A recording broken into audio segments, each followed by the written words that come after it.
Welcome, folks, to My Combat Channel News. I'm the Yak Man, Ron Yakovetti. Fabiano, the king of the armbar. He's still the king. We're the same two guys in the opening, just a lot less nicely dressed. And a little more nicer, as you can tell. Yep, all the budget went there, not wardrobe. Nonetheless, thanks for joining us. He's dressed like a pumpkin. I look like I should be smoking a cigar somewhere in Havana. But nonetheless, we're back. UFC, again, we talked about it live on Friday. We're going to dive a little bit more into the two main fights that we want to talk about. Jake Ellenberger, Jay Heron, and Travis Brown against Antonio Bigfoot Silva and what happened there.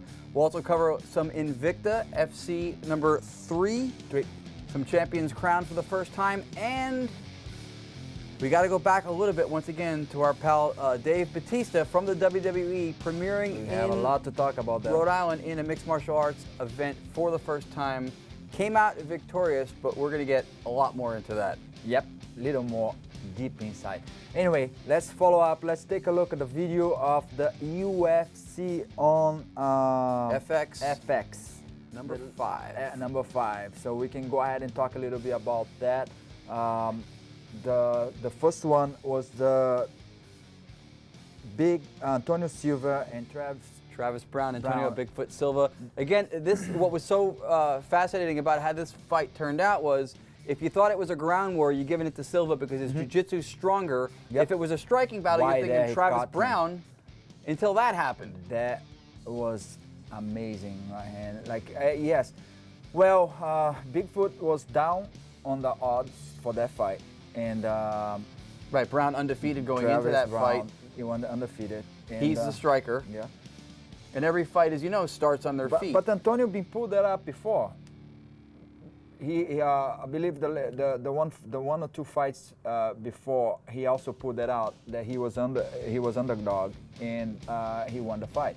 So again, that's the second video. This is Ellenberger against Jay Heron. Yes. This was a match made in heaven if you're a fight fan. This is something you wanted to see. And Ellenberger just took an extreme high level of pressure. That elbow right there, I think that may have erased a childhood memory for Jay Heron. But yeah, I mean, so fast, unbelievable fast. He pressured Heron a lot. And Jay Heron's usually a guy who applies pressure, you know, dealing with it different than applying it. And Ellenberger just ran through him. An impressive performance. By decision. Wins by decision, absolutely, decision, yeah. That was a good fight, a very interesting and a very good fight. Anyway, something else happened that night was that. Well, that day. that day. Starting early in the day, Jeremy Stevens. Yeah. He got arrested on the morning and that day, and the whole drama was Dana trying to release him and get him into the octagon before the fight. And this is not a phenomenon in mixed martial arts, too. As you know, I've commented on a number of cards when the day of or the day before somebody gets arrested for something, and they're not on the card. But Dana, right, you said determined. Yeah. So anyway, we got a video of Dana that released about the incident. Let's take a look. Let's see what he had to say. So what happened is, I get the call this morning that he's been arrested at his hotel room. I go straight to the police, the sheriff's department here, and start putting the pieces together on what's going on and how to fix it. So I was, I'm sure you could tell by my tweeting, I was 100% confident that I was going to get him out for this fight. So basically what happened is they do not like him in Des Moines, Iowa, where this warrant is from. And basically, he's in one of those, they're going to extradite him, one of those situations down, or not. We'll see what happens with this whole thing. But, the kid's been here since Monday. No secret that he was going to be here Monday, Tuesday, Wednesday. They arrest him almost at noontime on Friday after he weighs in yesterday and everything else happens. So in my opinion, after dealing with this all day, that was done on purpose, number one. Number two, I cut the deal with the people down in Des Moines, Iowa to get him out. Done deal. We cut the deal. I agree to it. We're going to get him out. They changed the deal. Okay. Well, I accept that deal too. They changed the deal. Every time they would lay out a new deal, I would accept it and they would change it. They kept trying to make it harder and harder and harder. You know what I mean? And then you know me, especially after I tweeted, the media to shut up, and this fight, you knew this fight I was going to do. I was devising a plan to break him out and come over here and do this fight. Can I ask why you were so adamant about having him fight? Because it seems a lot of people were saying, hey, even if the guy gets out, he's probably in no mind frame to be fighting. Two regular people, two people, you know, people that are sitting home, all big deal. It's a big deal to him. This kid isn't John Jones or Rampage. Do you know what losing this purse means to a kid like Jeremy Stephens? It's a huge blow. This is how these guys make a living. This is how they feed their families. This is, you know, he spent money to get to this fight. Money he probably didn't have. And now he's really screwed because the fight didn't happen. I was willing to have 2 police officers, armed police officers, bring him from jail to come fight tonight and then bring him back to jail. Let's do that. Let the kid get paid because he's going to have to spend money on this thing anyway. You know, he's got a family to take care of. It's just crazy. I've seen crazier shit than this. Floyd Mayweather got to decide when he went to jail. Yeah. Yeah, let me say this right off the bat. We watched the whole minute or so of Dana talking, and I was on the edge of my seat waiting for him to swear and for the censor to beep him, and in the last 10 seconds he pulls through. I was waiting for that. It's funny when he said that, I think they did that as a proposal against us. Yeah. Maybe. Who knows? Anyway, also Shane Roller got released from the UFC and he announced his retirement. And Shane, he got, if you don't know, he got victories over John Alessio and Thiago Tavares. That's a 2-1, very impressed. Those are 2 good wins, absolutely. Yeah, I think that's the one that was bringing him back because he got 3 losses on the, 3 losses in the row, and then he got 1 win against John Alessio, and then the last loss against Jacob is the one like sent him home. Right. So. Is that a smart at his age with the record he got? He was 11-4, right? He's 33. I was on top of my career on that time. I think it's just maybe he doesn't want to do it anymore. You know. I don't know how this body condition. So, you know. Is it discouraging once you're out of the UFC? You feel like you're out of the sport because it is the premier show? Well, it's the ones that definitely the one that paid the most and put you on the map. But again, after you fight for the UFC, it's kind of like you can just keep fighting in other locations just to keep living. But anyway, yeah. Speaking of other locations, we'll be here. We're not going anywhere, but we have to go to a commercial now. So when you come back, we'll probably be here to see if we're telling the truth after this.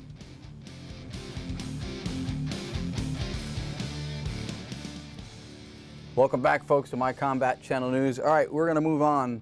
We're going to move on, and you guys also can move on. You guys can go ahead but not from us. From one place to another place, get into your computer and go, or in your phone, of course, in these days. Welcome to the technology. And tell us what you guys think on Twitter or on Facebook. Right. Or you can also hit our website and send an email to My Combat Channel. You could do all those things, but not now, because now you should be watching us. Keep attention. Yes, keep attention. Anyway, we mentioned Batista coming from the WWE. Somewhat of a small but maybe growing phenomena. As you know, Brock Lesnar came over a few fights in. He's got the UFC heavyweight title. There was talk of Kurt Angle trying to do it at one point. We're going to talk a little bit later on in the show, or in another show perhaps, about Bobby Lashley, who was in Strikeforce for a period. But now Batista, who's been around it, training martial arts for a while, his foray into mixed martial arts on a Rhode Island show on a pay-per-view. How did he do? Well, let's take a look. Let's take a look at the video. Let's take a look at the first 30 seconds. Here we go. Batista is the one, by the way, with the black shorts. The black shorts and the guy who looks like he's wearing shoulder pads like an NFL front line man. But he, in fact, is that wide. I just don't like a couple things on the fight. This type of upper low kind of punch. Body head punching? From his opponent. It's kind of like typical fake, fake choreographed fight, and that's just my opinion. Okay, like if you see some fake fights before, that's exactly what they do. And when he's on the ground, like on the top right there, if you notice his size, a guy like him throwing punches up and down could nail his opponent's hair into the mat. So he could be hammering his head into the mat, but he's not doing it. Exactly. This is some Mark Coleman-esque classic ground and pound here. These shots look like they're a little bit more damaging, but I see what you're saying. Some of them, it looks like at impact, he's pulling a little bit of the steam off of it. Well, again, just that's my personal opinion. He you know, kind of look not very real, the fight, but it's my opinion again. Did that hit you as soon as you started watching it, or did you from like the beginning? From the beginning. Yeah, I kind of like felt like a couple positions that, you know, they could have like a better, you know, better straight, strong, you know, punches, and they kind of went a little bit not as hard as it's supposed to be. But again, it's my opinion. Or, you know, like he was just trying, you know, to make himself look a little bit better into the fight. So would you attribute that to being new, because he's new in mixed martial arts as a fighter, yeah, or also, sorry, caught you, but also his opponent was last minute replacement? Yeah, replacement in the last minute. So again, you know, here he is. You see him right there. I mean, that. But this, we're here, and hopefully, you know, you coming back again. Come into the studio and make your case. And make, you know, give us your own side of the story. Maybe tangle with King of the Armbar, and we can see if it's real. I know, we are in different division, buddy. We're in division. If so you and I anyway, were added on top of each other, we'd be in a different division. Better than that is the lightweight countdown. Oh, the top 10. Okay, here's the part when 10. it's actually nice to look at the show and not just us. Hi, I'm Erin Gales, and this is the top 10 lightweight division. Number 10 is Michael Chandler.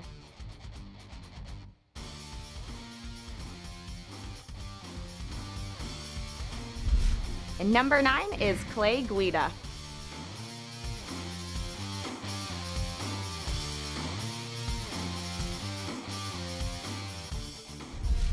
Number 8, Jim Miller.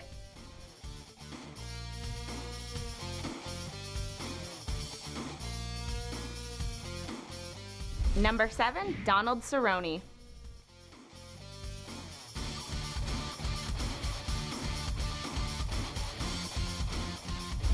Number 6, Anthony Showtime Pettis.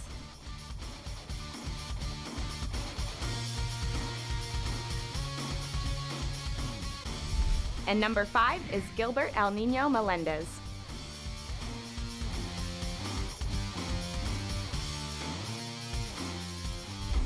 And number 4 is Gray the Bully Maynard.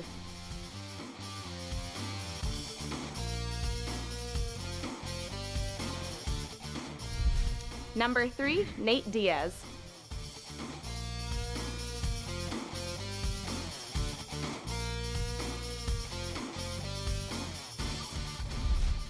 Number 2 is Frankie the Answer Edgar.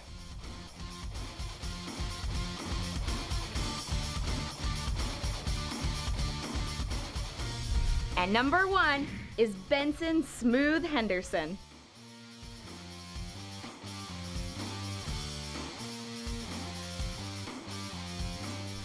My name is Erin Gales, and that was the top 10 lightweight division. If you learned anything from that clip, is that Erin Gales can kick. Yeah, that front kick is kind of nice. Yeah, just like that. So let's go from our ring girl doing our top 10 to a women's mixed martial arts matchup that any fight fan who follows wants to see. D-Dub, Dana White himself, introduced the idea of being possibly official, and that is? Ronda vs. Cyborg. Ronda Rousey taking on Chris Cyborg Santos when she comes back into the fray. Of course, she had a suspension for substance... Steroids. Okay, that word, the S word, he said it right there. Don't cut the road. It's steroids. Yeah. Okay. So she had steroid problems. She was barred because of the athletic commission. Now going to be coming back. Rousey, the obvious choice to take her on, and very game trash talking it, wants that fight to happen. I hope Cyborg give her like a good time, because define good. What do you mean good time? Like a good fight? Good time. Yeah, good time means a good fight. Okay. A good fight. And Cyborg have all the tools to do it. So I can't wait to see that fight. And I think Ronda being a little bit too much up her nose, and it's time to somebody put her on her feet again. If Cyborg's problem was with drug use, with steroids, and then you remove that, obviously those are performance enhancing. If she doesn't have that enhancement, how much closer a matchup are we talking about with Ronda Rousey? At the end of the day, she's still gonna have the technique. Nobody's gonna take the technique away from her. She lose the power. That's it. so she can work that out and get that back. And on the conditioning power, she can definitely get that back. So the technique is something that you don't build in a couple of days. So we gotta go again. Fair enough. You're going to get us back, but we yeah. have to go to break because we have to do what? Commercial. Pay the Take your bills. time. Twitter. Yeah, tweet your Facebook. twandle us your tweets, and we'll twiddle them, or whatever we do.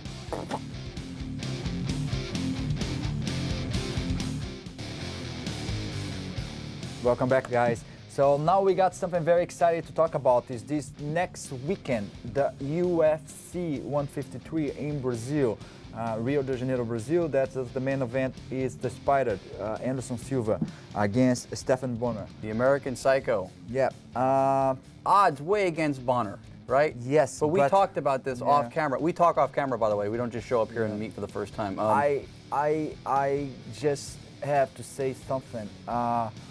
I love Anderson. It's my country, it's my boy, but just be careful. If somebody that can pull that out, it's him. Bonner can pull it. I mean, that should be your mantra if you're a fighter in general, right? You should never go into a fight and take anybody so lightly that you think I'm going to walk through them. Yeah, that's the fight card for that day. We're going to have some interesting fights. We're going to have not only like the main event, but also Teixeira is going to also get into a fight with Fabio Maldonado. Right. Another Brazilian as Damian well. Maia's on the card. Yeah, Damian Maia's on the card. Of course, Antonio Rodrigo Nogueira's on the video. Let's take a look at the video. We talk more a little bit. Let's take a look at the promo for that next event. Anderson Silva. That is the greatest fighter of all time. The American Psycho. Bonner is really on fire. A front kick to the face. Bonner looking to choke him out. We are ready to see an upset in the making. Unbelievable. They are set to go to battle. Anderson Silva. Stephen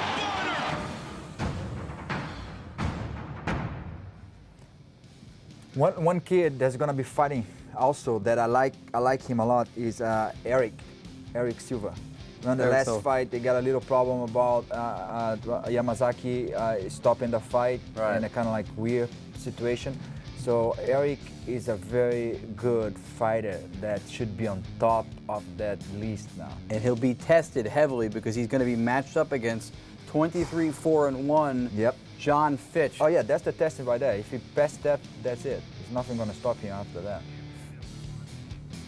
Yeah, what do you think? Fitch, prior to his loss to St. Pierre, had gone like 5 years or something without a single loss. That's going to be Eric Silva's big test. So sure, if he can get past or even look impressive against Fitch, he'll make his case to slide up the ladder. But right now, that is a big gatekeeper to get through. Anyway, we're going to we change from a men's world to a woman world. Invicta FC3. Amazing card this last weekend. We're gonna go little by little on the last 4 fights of the night. Let's take a look on the first video of this first one is, here we go, from my list. And Aisling Daly. Here we go. Aisling Daly in the red hair, extremely pink rather, I'm sorry. Yeah. And this is, you hear people talking about the UFC possibly having women's mixed martial arts. Here's your case for it. Invicta doing entire shows, the talent pool continues to deepen. So, I mean, the case is being made more and more for the UFC to incorporate women's mixed martial arts. Yeah, I love the idea of the promoter to come out with the whole event of women. They should have the undercard, some guys. Yeah. It's not the first one that's done it, too. It's been done before. There was a show called Fatal Femmes Fighting that did all women's also in Southern California. So the idea has been hatched. This just hasn't caught on now. We're going to see now Leslie Smith taking on Caitlin Young. Caitlin, a former Elite XC fighter. She was there when I was there with Pro Elite as well. A very good stand-up fighter. Her ground game getting better all the time. Good technique on that one, too. Good groundwork. And then that fight gonna end up the way you're gonna see. So I'm gonna just hold a little bit so you can see exactly what's gonna happen on that one. You see Caitlin there on the bottom. And that's it. And this is what led to it right here. Knockout. Leslie Smith gets a TKO victory. Walks she away hold with her very well on the ground. And that's a big win. Caitlin Young, a very talented fighter too. You see that little clip, you think she's on top of somebody, but very good fighter she beat. Here we go. We move Next forward. up, Shayna Baszler, the Queen of Spades against Sarah D'Alilio. That look like. Baszler trained under the tutelage of Josh Barnett. Yeah, so that's submission right there. So she is extremely talented, and right, and there's no mystery why she pulls off the rear naked choke. She is very good on the ground. She's very good on her feet. And she is one tough customer. Another alumnus of Elite XC, again, when I was there. That one too, a lot of blood on that fight. Yeah, Shane is tough. And I don't like when get too bloody. No. Onto the girls fight. Anyway, let's jump into the main event.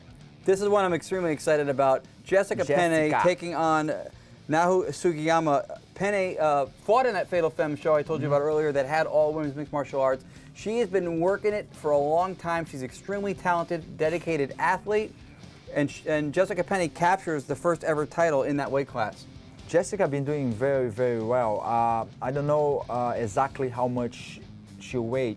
You know, I like to see her against some the big names on the. She is a big name, but just she looked like she's a little bit lighter. So anyway. Well, you know what? We can get Jessica Penne in here on the show. I'll make a call. And we're glad you're here on the show with us, folks. So thanks for joining us here at My Combat Channel News. I'm Fabiano Ija, and I see you guys tomorrow. We'll see you tomorrow night for the Act Man, King of the Armbar. Good night, God bless. We'll see you tomorrow. Good night, guys.